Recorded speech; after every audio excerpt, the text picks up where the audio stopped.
Question: strength of acids and bases.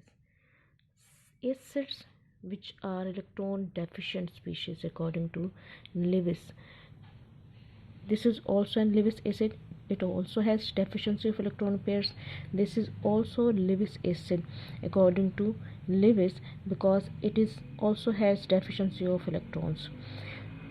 So electron deficient, electron seeking elements और ions, these both cations are acids. But strength check करें कि किस ion की strength ज़्यादा है, acidic strength ज़्यादा है, किस आयन की इलेक्ट्रॉन पेयर को एक्सेप्ट करने की एबिलिटी ज़्यादा है. This has greater electron deficiency. This has greater strength of accepting the electron pairs because it has higher positive charge. जितना ज़्यादा पॉजिटिव चार्ज होगा किसी भी एलिमेंट पर या आयन पर, उतना ही उसमें टेंडेंसी होगी, ये न्यूक्लियर चार्ज है, उतना ही इलेक्ट्रॉन्स को एक्सेप्ट करने की एबिलिटी उतनी ही ज़्यादा होगी, इलेक्ट्रॉन के लिए अट्रैक्शन उतनी ही ज़्यादा होगी. सो दो एलिमेंट्स जिनका ऑक्सीडेशन स्टेट एक का लो है और एक का हाई है, तो वो एलिमेंट जिसका या वो आयन जिसकी ऑक्सीडेशन स्टेट हायर है, so that will have the tendency to accept the electron pairs more. So this iron 3 plus ion is more acidic in nature as compared to iron 2 plus ion. Second factor जिस पर acid की strength base करती है, that is ionic radius. Second strength that is ionic radius. Decrease in ionic radius. अगर दो ions को compare करें तो जो साइज में शॉर्टर होगा, साइज में स्मॉलर होगा, उसकी एसिडिक स्ट्रेंथ ज़्यादा होगी. क्यों? क्योंकि उनमें शील्डिंग इलेक्ट्रॉन्स भी कम होंगे जो कि न्यूक्लियस को शील्ड कर सकें इलेक्ट्रॉन पेयर को एक्सेप्ट करने के लिए.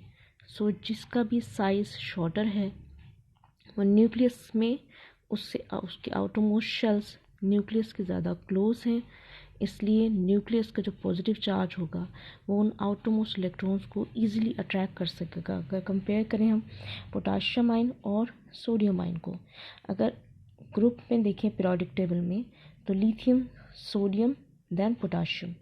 सोडियम का पोजीशन इस पोटाशियम आयन से ऊपर है. It means it has lower size.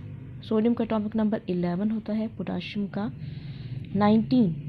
तो इट मीन्स के आफ्टर इवन इलेक्ट्रॉन लूजिंग तो इसका साइज स्मॉलर है as compare to potassium ion.